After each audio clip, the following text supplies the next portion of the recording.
YouTube, is Magnus. Today I'm bringing you a how it works video.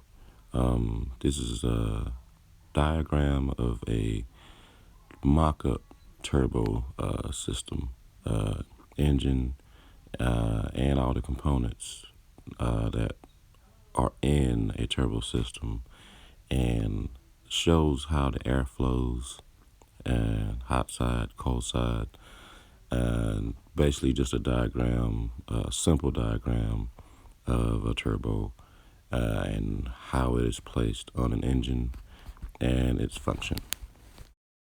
All right, we're gonna start on the hot side, the red area. Okay, as you can see, there's the exhaust manifold side. Now that's going to be going up to the hot side of the turbine inlet.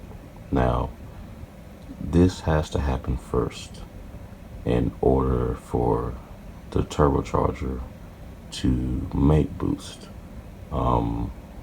The exhaust gases, they turn the exhaust turbine turbo impeller, and that enacts turns the compressor wheel, which you see the blue arrow pointing to the compressor inlet.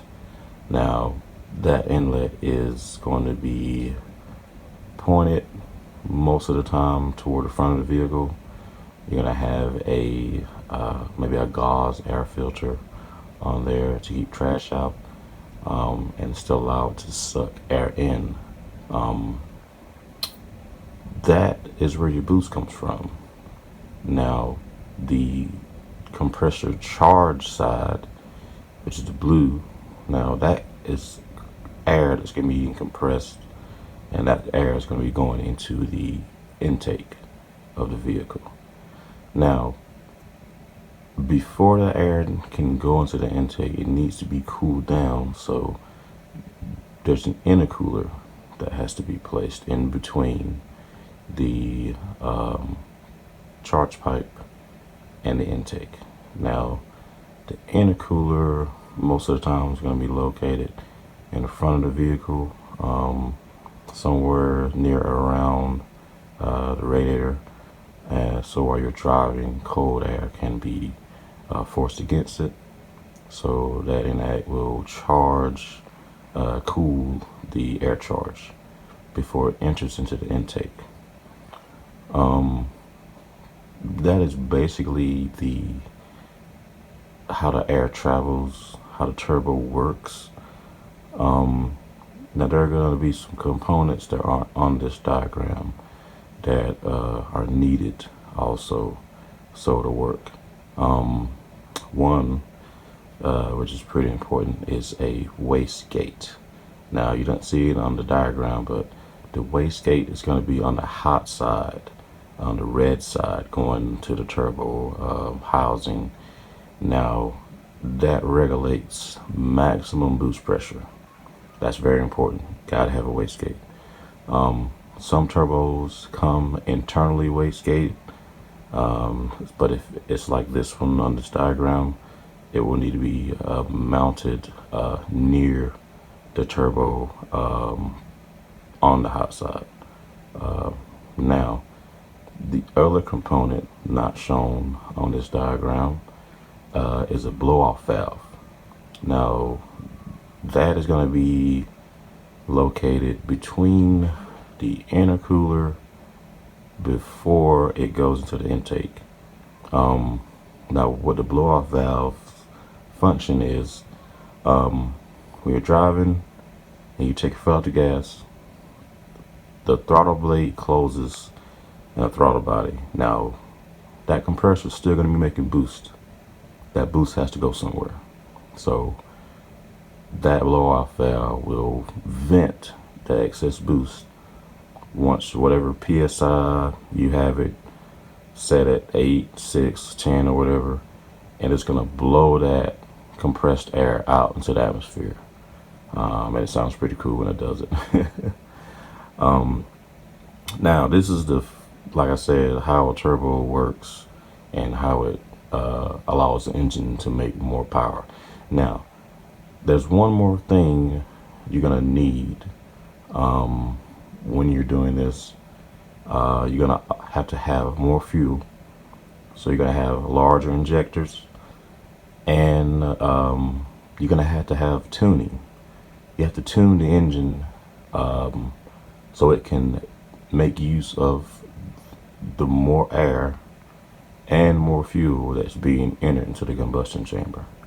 Now, this new explosion that happens is going to be way more violent because of the more fuel and the more air. And that's how you make power. That's where that extra power comes from. But that is pretty much it in a nutshell. You can run mile boost, 6 to 8 pounds. That's nothing crazy. Most vehicles from the factory run that boost range.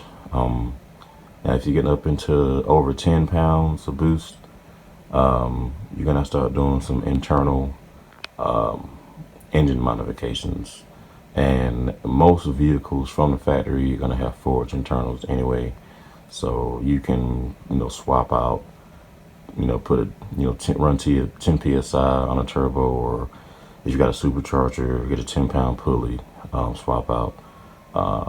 No big deal there.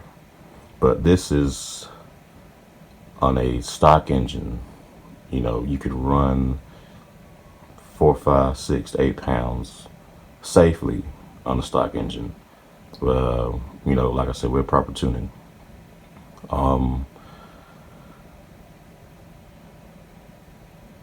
Nitrous. I've never been a fan of nitrous. I know people that use it, and they've got a lot of money because they're going to be building motors a lot. And I've always said that you can never build an engine to run a chemical like that. It's gonna break. It's gonna happen. You're not gonna go to the track and find that one guy that's been running the same nitrous motor for 5 or 6 years. That's unheard of.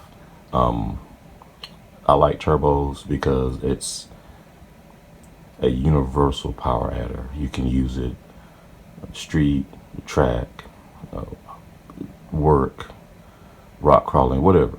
You can use it because it's basically, you're using exhaust to power the car. It's all self-contained, and I like the function. It makes sense, and you can build a kit from scratch pretty reasonable if you know where to look.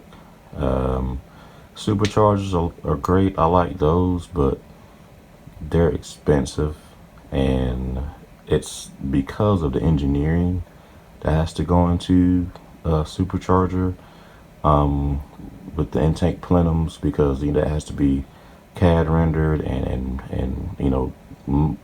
cut and extruded, however they're gonna make it for a specific vehicle, and that's where all the money comes in with those.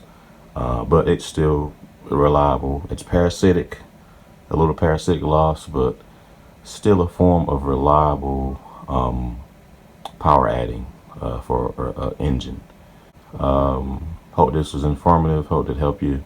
Some people, learn a little more about engines and turbocharging. And like I said, that's it.